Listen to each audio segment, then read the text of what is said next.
कोई व्यक्ति राजा हो सकता है, कोई योद्धा भी बन सकता है, लेकिन क्या कभी कोई ऐसा पुरुष भी हुआ है जिसे स्वयं ईश्वर होते हुए भी हर मर्यादा का पालन करना पड़ा हो? यह प्रश्न जब किसी भक्त के मन में उठता है तो एक ही उत्तर उसे भीतर से सुनाई देता है, श्री राम। वह ईश्वर का अवतार थे, पर उन्होंने कभी अपने ईश्वरत्व का दंभ नहीं किया। उन्होंने ऐसे निर्णय लिए जो स्वयं उनके हृदय को तोड़ते थे, लेकिन समाज के लिए उदाहरण बनते थे। उन्होंने ऐसा जीवन जिया जिसमें शक्ति से अधिक स्थान संयम, विजय से पहले विनम्रता और अधिकार से ऊपर कर्तव्य था। यही कारण है कि उन्हें केवल राजा राम नहीं कहा गया, उन्हें कहा गया मर्यादा पुरुषोत्तम, अर्थात वह पुरुष जो मर्यादा की पराकाष्ठा पर स्थित है। यह कोई उपाधि नहीं थी, यह उनके जीवन का सार था। एक ऐसा जीवन जो वेदों से नहीं, प्रत्येक आचरण से धर्म की परिभाषा रचता है। जब उनके जीवन की ओर दृष्टि डालते हैं तो सबसे पहले दिखता है वह त्याग जो उन्होंने राजगद्दी के लिए नहीं, पिता के वचन के लिए किया। वे राज तिलक के एक दिन पूर्व, जब अयोध्या की प्रजा आनंद मग्न थी, तब उन्हें पता चला कि उन्हें 14 वर्षों का वनवास मिल चुका है। कोई भी चाहता तो कैकेयी को दोष देता, कोई विरोध करता तो राजद्रोह कहलाता, पर राम ने कुछ नहीं कहा। उन्होंने केवल पिता की आंखों में देखकर मुस्कुरा दिया और बिना किसी प्रश्न के वन की ओर प्रस्थान किया। यह केवल त्याग नहीं था, यह वह मर्यादा थी जो पुत्र धर्म की परिभाषा बन गई। वह न वचन का मूल्य आंक रहे थे, न राजनीति की चाल समझ रहे थे। वे केवल यह जानते थे कि पिता ने वचन दिया है और पुत्र उसे निभाएगा। फिर जब सीता को रावण हर ले गया तो वे एक युद्धरत योद्धा बन गए, परंतु उन्होंने कभी भी अपनी सत्ता का उपयोग नहीं किया। वे चाहते तो इंद्र को आदेश दे सकते थे, समुद्र को चीर सकते थे, लेकिन उन्होंने हर प्रयास धर्म के अनुसार और संयम से किया। समुद्र को पार करने के लिए भी उन्होंने पहले प्रार्थना की, और जब समुद्र ने उत्तर नहीं दिया तभी उन्होंने अपना धनुष उठाया।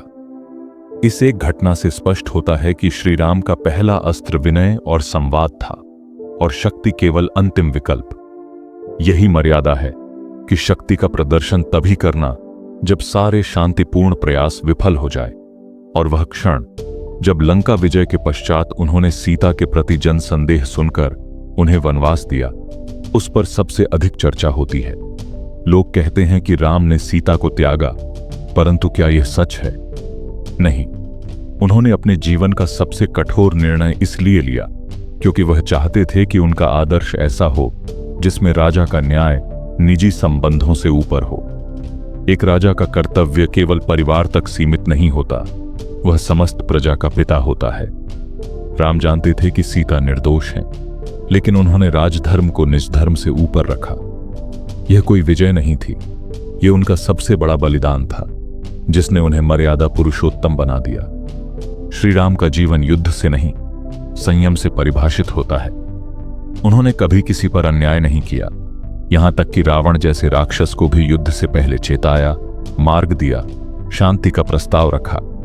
जब रावण मृत्यु के निकट था, तब भी उन्होंने लक्ष्मण को आदेश दिया कि जाओ और उससे नीति का पाठ सीखो, क्योंकि शत्रु भी ज्ञान का स्रोत हो सकता है यदि दृष्टि निर्मल हो। यही वह संतुलन है जहां न द्वेष है न क्रोध, केवल धर्म है। और तब जब वनवास समाप्त हुआ, राम अयोध्या लौटे, सिंहासन पर बैठे। प्रजा ने उन्हें राजा कहा, देवताओं ने उन्हें ईश्वर स्वीकारा, लेकिन उन्होंने हर पद पर वही मर्यादा निभाई। प्रजा के लिए पिता, सेना के लिए नायक, सीता के लिए प्रियतम, भरत के लिए भ्राता और अपने भीतर के आत्मा के लिए केवल सेवक।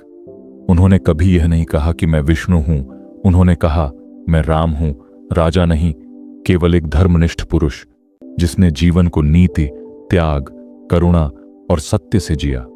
इसलिए जब लोग आज भी कहते हैं मर्यादा पुरुषोत्तम राम, तो वे केवल उनके चरित्र की प्रशंसा नहीं कर रहे होते, वे यह स्मरण कर रहे होते हैं कि सच्चा आदर्श वही है जो शक्ति होते हुए भी विनम्र हो, जो अधिकार पाकर भी कर्तव्य से विचलित न हो, जो प्रिय को त्याग कर भी नीति का पालन करे।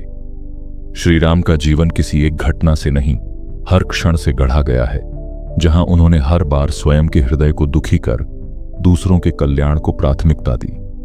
यही कारण है कि राम केवल राजा नहीं, केवल भगवान नहीं, वे एक ऐसे पुरुष हैं जिनमें ईश्वरत्व और मनुष्यता दोनों पूर्ण रूप से विद्यमान हैं, और इसीलिए वे हैं मर्यादा पुरुषोत्तम और ऐसे ही राम कथा के दिव्य प्रसंगों से हर दिन जुड़ने के लिए चैनल को सब्सक्राइब जरूर करें, क्योंकि यह सिर्फ एक बटन नहीं, श्री राम के चरणों से जुड़ने का माध्यम है।